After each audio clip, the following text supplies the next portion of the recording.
the Talk Funny podcast, brought to you by NagoyaComedy.com and NagoyaRadio.com, with stand-up comic Mark Bailey and comedians from all over.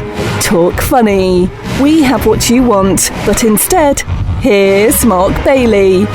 Mark Bailey, Mike Miller on Talk Funny. Good to be back. So, Mike, I didn't finish about Megyn Kelly and her podcast. She does a lot of crime. It seems like voyeurism. I hate that. About the crime. I really don't stuff. like. A guy in North Carolina allegedly killed his son and wife. And she's going into the grisly details of it, and his brains were blown out. I just want to know that justice has been done. If he's guilty, he goes to prison. If he's not, I don't want to hear about that. How many bullets were there, and where did it go in exactly in the skull? Was it like under the chin? Or what came out when the bullet went in?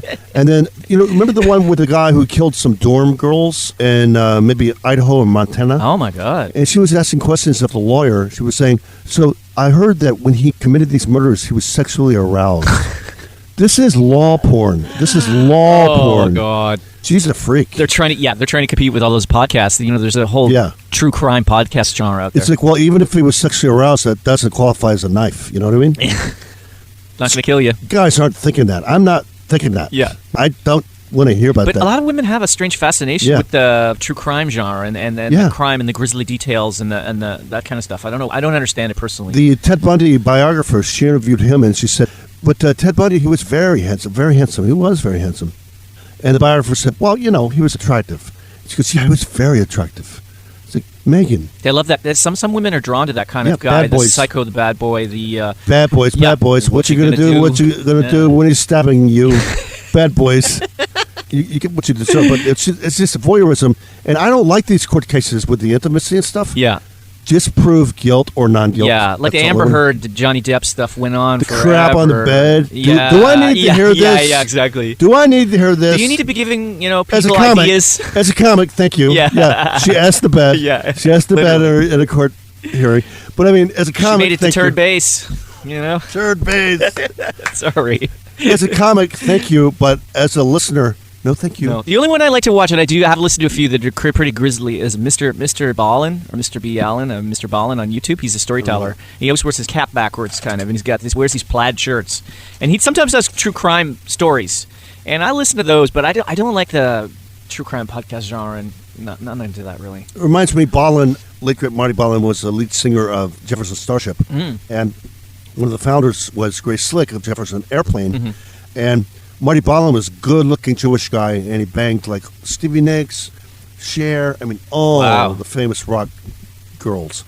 So when he died, I got in trouble on Radio I, and I said, Marty Ballin just died. Like, who's Marty Ballin? Who's Marty Nut Ballin? Who's the Nut Ballin?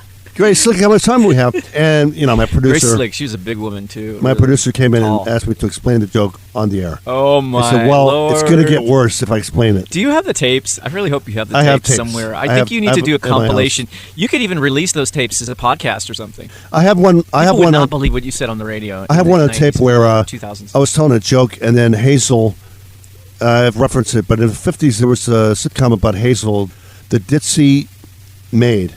And she would always screw up Mr. B's business plans. She was like, it's Mr. B's office. No, he's not here right now. Who's this? IBM? Yeah. You want to make a deal with him? I don't think he's interested in extra work. Goodbye, IBM. Yeah. And this is in the 50s, Yeah. And she was like that. She didn't know anything. She's the one where Metallica came in. And she goes, I don't know, there's these two guys. They said that you should know who they are. James Hetfield and Lars Ulrich. Do you know who they are? I'm like, why don't you know who they are? You're my music producer. You're my producer. Just work on a music show. I said, can you tell me what band they're in? She goes, I don't know. I think they're in a band, though. You're right. I said, they're in Metallica. I got 20 minutes left on my show. It's not enough for an interview. Get them in here. God. And then those guys came in, and they're like, are you guys pranking us? I really feel like your boss didn't know who we were. And I said, she doesn't know where she is. She's Betty Ford reincarnated. They're like, but you know us. I'm like, I'm playing you. I played you. I played you today. That's cool. That's really cool. You've met some interesting people in your career. And most of my bosses didn't know the big guys in the U.S. I've had lots of people, big stars with hits, come here. I was going to say the interesting thing is in Japan is that if you go to like a ramen shop or something to eat, 9 times out of 10, they don't play any Japanese music. They're playing Western music. And the reason for that is because the jazz rack are insane. So mafia and EMI and the government put together. And they will come after you if you're playing Japanese J-pop without a license kind of thing. You're not paying them. Yes. So they all play foreign music. Yes. I remember what I was going to say. Benny King. Mm-hmm. Benny King was alive. In 2006, he came to my studio. Wow, here. And Stand By Me was a huge movie. Mm-hmm. Also, hit song of the same name. Yeah. And he came, and my producer didn't put together. She goes, there's a guy named Benny King, and he's here, and he says, you know who he is. And I said, do you know who anybody is in the music business? Yeah. She goes, yeah, he kept saying, Stand By Me, Stand By Me. And I said, did you see the movie? She goes, yeah, great movie. I said, did you hear the theme song? He wrote it. I said, he's in the studio? He's in the lounge? Yeah, he's drinking coffee. We made him buy a coffee. Oh, my God. I said, get him in here.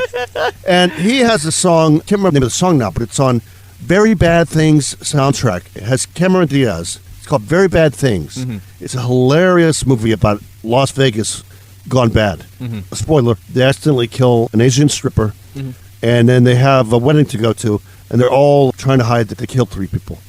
Sounds like fun. He does the theme song for that movie. I forget the name of the song. Mm-hmm. I said, your song, I love that. It's the best part of the soundtrack. He goes, my song was on that soundtrack? He wrote that song. He didn't know. He never got royalties for that. Oh. So he basically signed away all of his stuff to some manager or something. Probably. Christian Slater, Cameron Diaz, Daniel Stern. This is my show, Siri. Shut up. Anyway, his song is on the soundtrack. Mm. He never got royalties for it. And he goes, what's the name of the movie? And he wrote it down. I said, call these people. Call Cameron Diaz. Get paid. He goes, I really appreciate you backing me up. I said, I'm not backing you up. I'm standing by you. I'm standing by you. See what I did there, Benny King? I'm standing by you. Oh, God. How old was he at that point? He's in his late 60s. Okay. I'm not sure if he's alive still. I don't think he's alive anymore. All right, so here's a random joke. Let's say, Mike, that you are a deer and you're suicidal. Okay. Maybe bad breakup. Yeah. Bambi screwed me over. Yeah, Bambi. Screw Bambi. Yeah. She's a whore. Yeah. And then you just go out onto the freeway. And what song, if you knew 80s music, what song would be in your head as a deer? Call me. I really don't care if I live another day. Call me. By the way, that worked in Tokyo. Can you believe that? Nice. Call me. Mark Bailey, Mark Miller. How funny.